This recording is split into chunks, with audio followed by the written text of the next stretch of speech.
मैं ये मानता हूं कि भ्रष्टाचार ने हमारे देश को तबाह करके रखा हुआ है और मैं चाहता हूं यह देश भ्रष्टाचार की चर्चा राजनीतिक दायरे में न करें,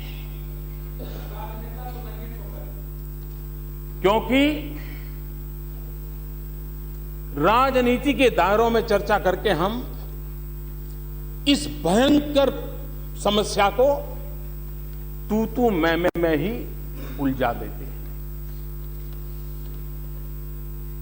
किसकी शर्ट ज्यादा सफेद, यही पर हम सीमित हो जाते हैं और हम तो मैं उधर आरोप लगाऊंगा, वो इधर आरोप लगाएंगे और माल खाने वाले कहीं न कहीं खाते रहेंगे। अगर हम सब मिल जाएं, पुराने भ्रष्टाचार का क्या होगा, पुराने भ्रष्टाचार का क्या होगा, आगे हम मिलकर के तय करेंगे, नहीं होने देंगे तो भ्रष्टाचार जा सकता है। क्या देश में कोई समस्या ऐसी नहीं है जो राजनीतिक विवादों से परे हो? क्या देश में ऐसी कोई समस्या न हो सकती है जो तू मैं से बाहर निकल करके समस्याओं के समाधान के रास्ते खोज सके? भ्रष्टाचार एक समस्या है और उसका उपाय जो शासन में बैठे हैं उनकी जिम्मेवारी है कि वे पॉलिसी ड्रिवन स्टेट चलाएं। और जब पॉलिसी ड्रिवन स्टेट होता है, नीति आधारित व्यवस्थाएं होती हैं, तो ग्रे एरिया मिनिमम रहता है।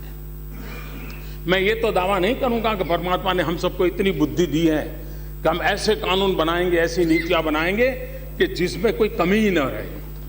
मनुष्य का इतना तो सामर्थ्य नहीं है। हो सकता है आज समस्या ना हो कि 5 महीने के बाद 5 साल के बाद उभर करके आए, लेकिन मिनिमम ग्रे एरिया रहे। और जब मिनिमम ग्रे एरिया रहता है तब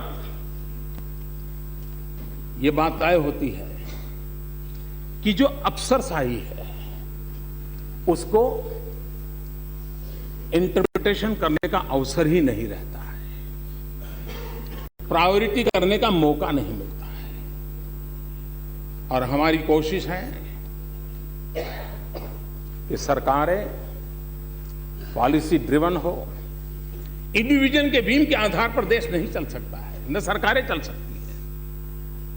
और भारत के संविधान के दायरे में सब चीजें होनी चाहिए और तब जाकर के समस्याओं के समाधान होते हैं।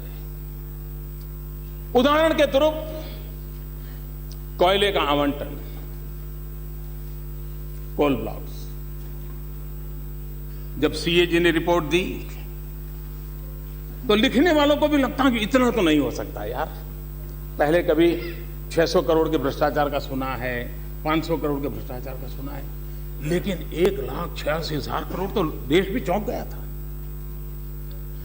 राजनीति में बोलने के लिए काम तो आता था, लेकिन फिर भी मन में होता था नहीं यार 1,86,000 करोड़ तो कैसे हो सकता है।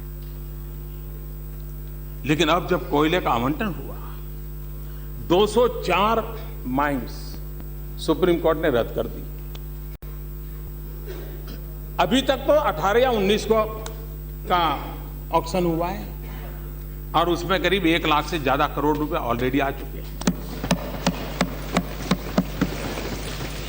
अगर यही 204 जब हो जाएगी तो सीएजी ने जो सोचा था उससे भी बड़ी आय इस ऑक्शन में से आने वाली है। उस समय जीरो थियरी चली थी, जीरो थियरी।